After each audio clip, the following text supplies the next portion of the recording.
Я очень люблю механические клавиатуры, вы уже не представляете, сколько я денег на них потратил.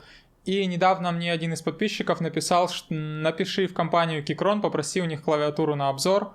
И ребята действительно мне прислали клавиатуру. Я напишу ссылку в описании, вы можете по ней купить такую же себе.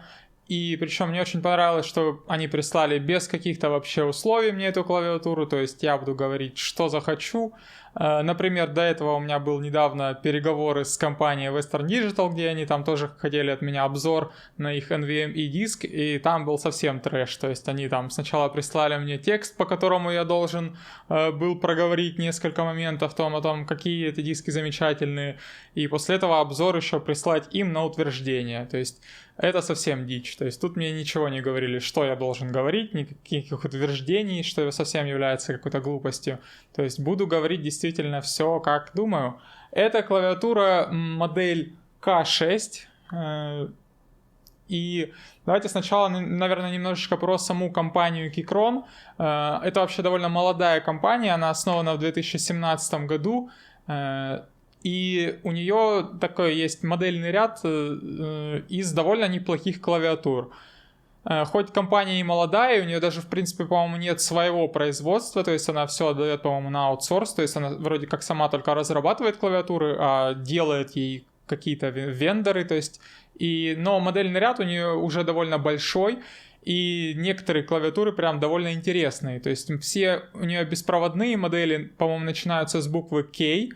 То есть там есть K1, K2, K4, K6, K8. Вот у меня модель, например, K6. И я так понимаю, что K все отличаются только форм-фактором. То есть там full size, TKL, 75%, 65% и так далее. Также есть модели C. Там, по-моему, есть C1 и C2. Это проводные клавиатуры, которые сильно похожи. И то, что мне сильно прям понравилось, у них есть две еще модели, которые называются K3 и K7. Это такие модели, которые вот сильно отличаются от того, что есть на рынке. Но, насколько я понимаю, что они сейчас продаются в США, но все еще не продаются в России. То есть они только по предзаказу. Но они прям действительно такие вот бомбические. То есть они прям сильно отличаются от того, что можно просто купить в масс-маркете. То есть там ультра low profile, сама клавиатура, металлический корпус, скелетон, который выглядит очень хорошо. Там тонкие свечи на хот-свапах, там тонкие кейкапы, то есть она выглядит совсем хорошо. То есть если вы смотрите уже это видео, когда эта клавиатура есть, то точно присмотритесь к модели K3 или K7. Я думаю, что она довольно интересная. И также есть еще модель, которой тоже еще нет в наличии. Она, по-моему, называется Q1. Это клавиатура, которая поддерживает QMK, и она полностью модульная. То есть я так понимаю, что там возможно будет заменить корпус и вообще все в этой клавиатуре. Корпус, плейт, не знаю, стабилизаторы и так далее. И это тоже классно. То есть если Q1 уже есть в продаже, то тоже очень рекомендую на него посмотреть. Ну, теперь пару слов про распаковку, то есть она пришла мне запечатанной, в коробке была сама клавиатура, несколько дополнительных кейкапов, также там были два инструмента, один для того, чтобы снимать кейкапы, и он такого хорошего качества, также один для того, чтобы снимать свечи, и он такой, совсем, совсем простой, то есть им я даже не пользовался, им пользовался я своим. Также там провод в комплекте, ну и вроде все. Также там есть и еще и такой поролоновая такая пластинка, которую не выкидываете, ее вы явно будете использовать для того, чтобы как-то шумоизоляцию убрать в самой клавиатуре. Клавиатура с хотсвапами стоит 7900 рублей. Это белая подсветка, хотсвапы и там любые свечи на выбор. И есть еще модель, в которой написано алюминий и RGB подсветка. То есть подсветка будет цветная, но алюминий написано, это вводит немножко в заблуждение. То есть вы должны сразу понимать, что это не алюминиевый кейс. То есть я сразу подумал, что вряд ли это будет алюминиевый кейс, потому что сами алюминиевые кейсы могут стоить, не знаю, 6-7 просто на Алиэкспрессе. Я смотрел, полностью металлические именно кейсы стоят довольно дорого.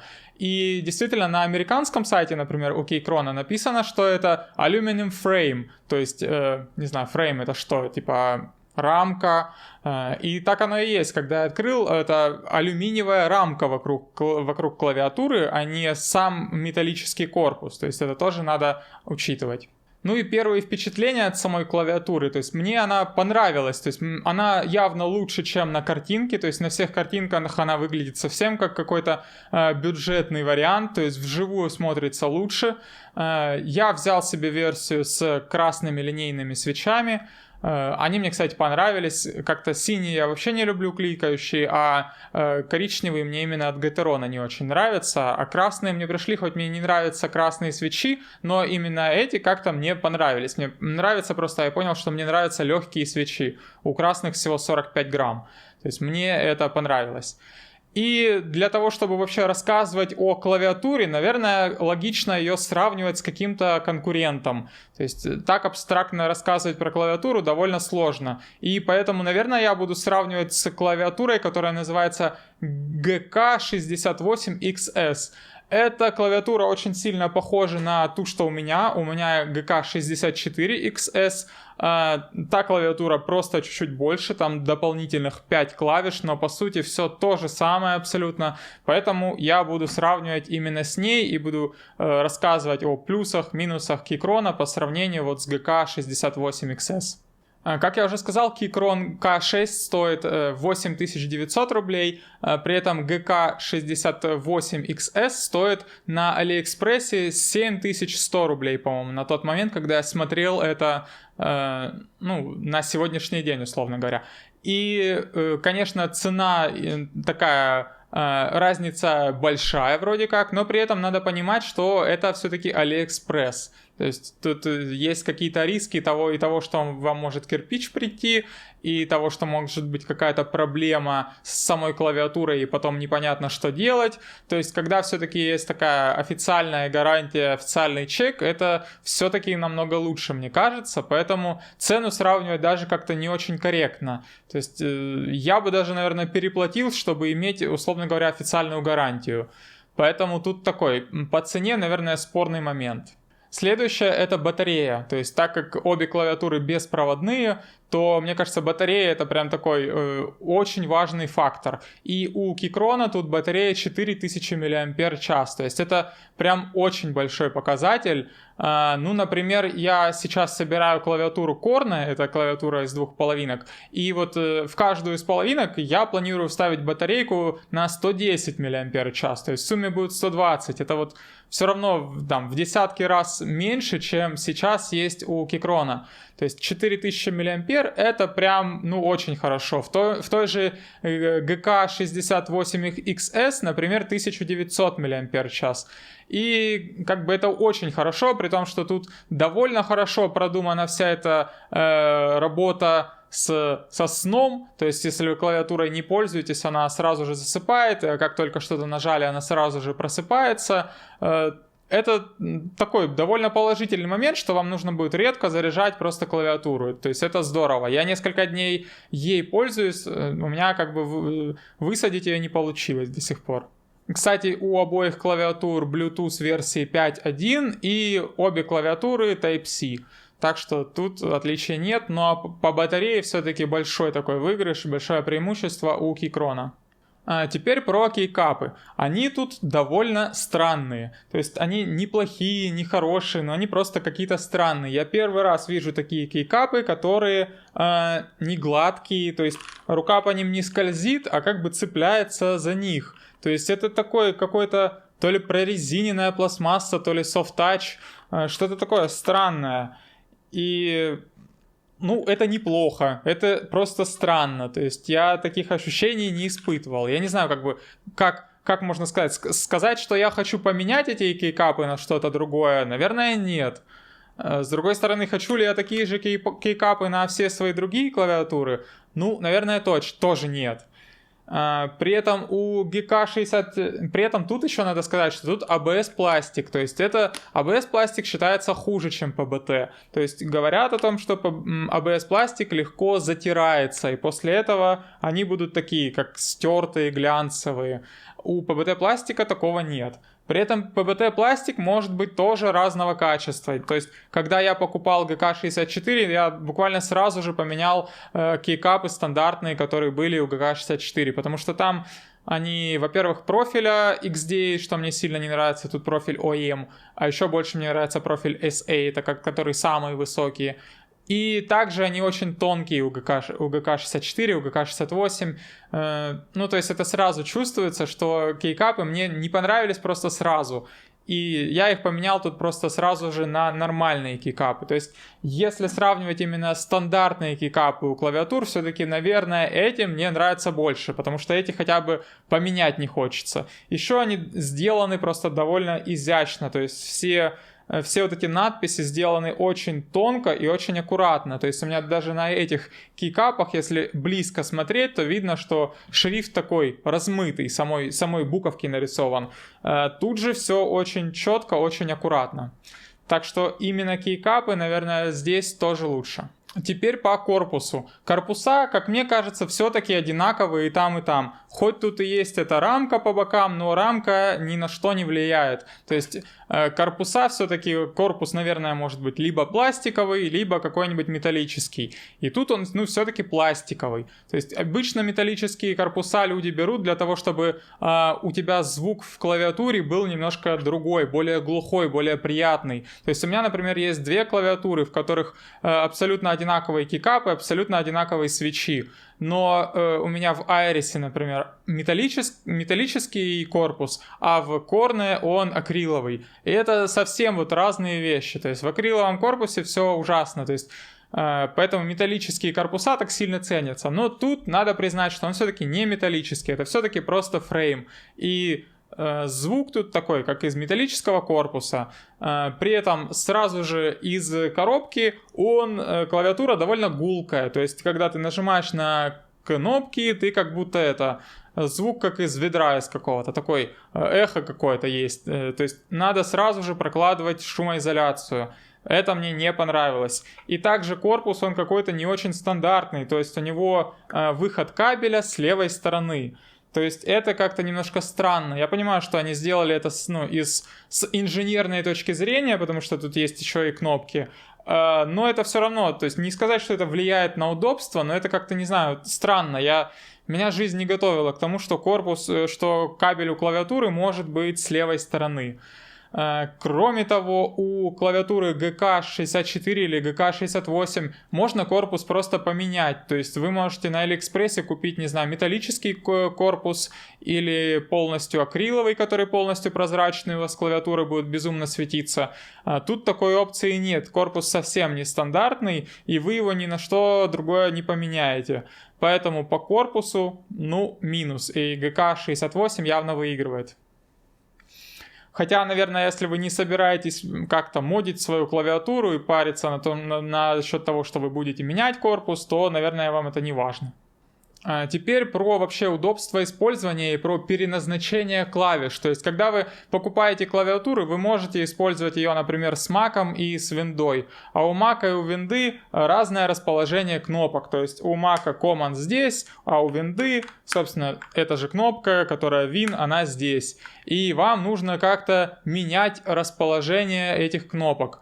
И тут, конечно, вообще выигрывает Keychron, потому что это вообще сделано крайне удобно переключателями сбоку клавиатуры. Вы можете легко поменять Mac, Windows. Конечно, было бы совсем хорошо, если бы было бы QMK, но тут переключатели, которые тоже довольно удобны. Вообще в масс-маркет клавиатурах редко есть QMK. Также тут есть переключатель на wireless, off и cable. Это тоже довольно удобно, потому что иногда ты просто хочешь выключить wireless совсем, то есть или совсем отключить клавиатуру, чтобы она у тебя не разряжалась, или ты хочешь просто поставить на cable и не думать, что Bluetooth когда-нибудь включится. То есть у меня иногда есть такая проблема вот с GK64, что ты ее кабелем подключаешь, а она начинает у нее начинает мигать кнопка Z. Это значит, что она начинает подключаться куда-нибудь к Bluetooth. Хотя я ее не не просил об этом, и она подключена по кабелю. И тебе надо нажимать FN-Z, чтобы она успокоилась и никуда не коннектилась. То есть иногда хочется просто как-то отключить совсем Bluetooth, и чтобы вообще его не было. Поэтому вот именно с точки зрения такого удобства, конечно, Keychron мне нравится больше. Теперь про подсветку. Про подсветку мне кажется, что тут нет какого-то явного фаворита, потому что, во-первых, мне в GK64 и GK68 нравится то, что подсветка более такая яркая, то есть света как будто бы больше. Хотя, мне кажется, светодиоды тут одинаковые, но, возможно, из-за того, что тут плейт белый и сами кнопки белые, оно как-то лучше рассеивается, и вот в темноте кажется, что просто вот этой подсветки яркой больше. То есть это как-то, с одной стороны, смотрится интересней. А с другой стороны, мне больше нравится, что тут такая подсветка более изящная. Тут каждая кнопка прозрачная, и она очень тонкая. И когда какая-то подсветка светит через кейкап, это выглядит очень красиво и очень изящно. То есть цвета как бы меньше, но выглядит она более изящно. Как я уже говорил, в кейкапах очень аккуратно сделаны вот эти надписи, которые еще и прозрачные. И выглядит это прям очень классно. К тому же тут есть отдельная кнопка для подсветки, то есть нажимая на эту кнопку вы можете там выключить ее или поменять вот эти режимы моргания подсветки, что тоже довольно удобно. То есть иногда вот на вот этой клавиатуре я вообще не помню, как там включается или выключается подсветка. Ну, то есть я помню, что через FN еще какая-то кнопка, но со временем я уже просто забываю. И уже так, ладно, пусть что будет, то будет. Окей, мигает, пусть мигает. То есть ты просто забываешь про эту подсветку и вообще ей не пользуешься. Поэтому вот, ну опять же, она более яркая, более такая красочная.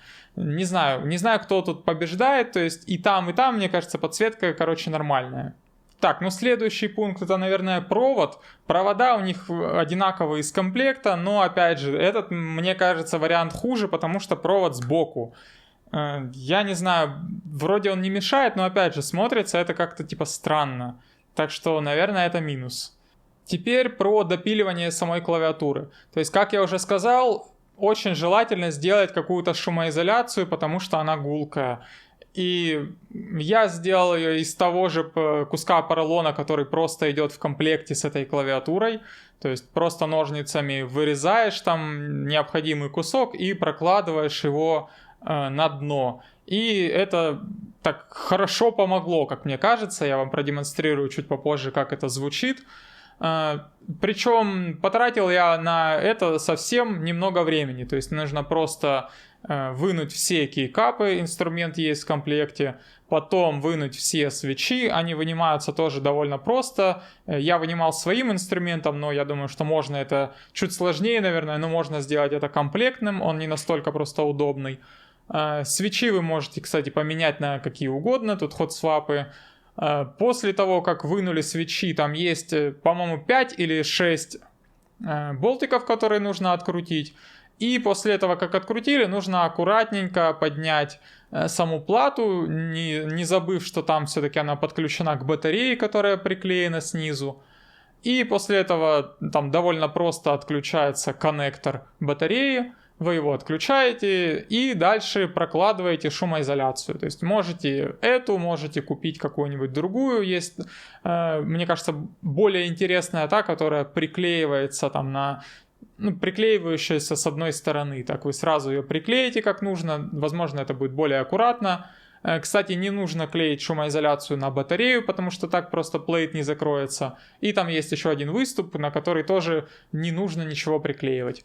После этого также приконнекчиваете батарею заново, собираете все и все. Собственно, я еще и смазал свечи все и проложил в них филминги. И после этого значительно улучшается, в принципе, звук тайпинга вашего. Теперь про стабилизаторы. Стабилизаторы — это такие штуки, которые есть в длинных клавишах, то есть в Enter, в Shift, в пробеле. То есть для того, чтобы кнопка нажималась равномерно, по краям есть стабилизаторы. И у некоторых клавиатур, у большинства, они ужасные. Тут стабилизаторы прям нормальные. То есть я как-то трудно даже поверить было, что стабилизаторы неплохие. Я даже ничего с ними не делал. А обычно стабилизаторы тоже надо смазывать. Иногда вот эти железки внутри стабилизатора кривые, и их там приходится немножко выравнивать. Иногда отрезают ножки у самих стабилизаторов. То есть тут стабилизаторы неплохие, я даже с ними ничего не делал. То есть по сравнению, например, с GK64 и 68 они значительно лучше, потому что в GK64 все-таки я их там смазывал, выравнивал. Тут мне не понравились, поэтому по стабилизаторам тоже Keychron выигрывает. Про свитчи, наверное, говорить нет смысла никакого, потому что вы и там они гатироны, и там вы можете выбрать, какие вам нравятся, там синие, коричневые, красные.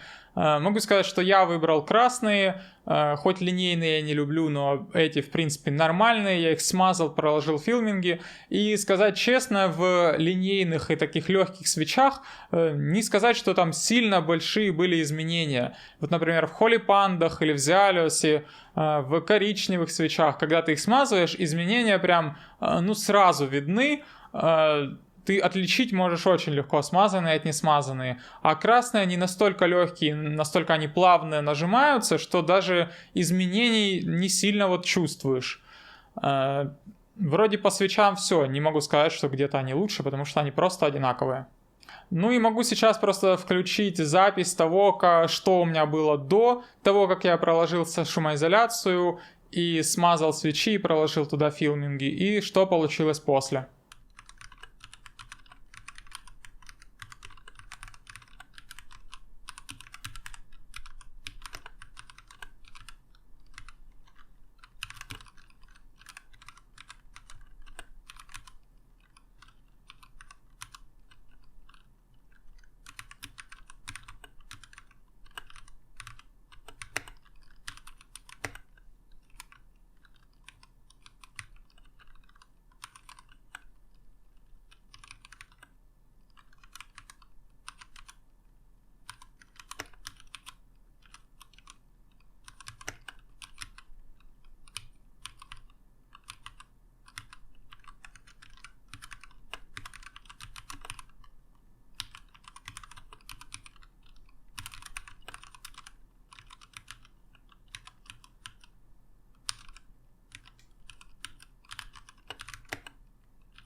В общем-то, давайте краткий summary. Клавиатура скорее оправдала мои ожидания, скорее она мне понравилась, чем нет. Давайте коротко пробегусь по всем плюсам и минусам, повторю их заново. Самый большой плюс — это огромная батарея, больше, чем в 2 раза больше, чем там у конкурентов.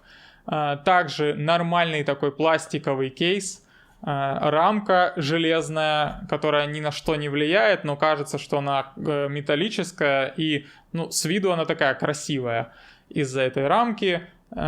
Также плюс — это стабилизаторы, которые очень хорошо работают. Это плюс также в том, что подсветка очень такая аккуратная, очень красиво она светится через вот эти кейкапы. Спорный момент, кстати, сами кейкапы из-за вот этого soft touch пластика, который такой странный, не хороший, не плохой, а просто странный. Ну и минусы, наверное, в том, что все-таки кабель с левой стороны, а не сзади. И управление клавиатурой тоже сделано крайне удобно. И управление подсветкой. Так что, скорее всего, клавиатуру рекомендую.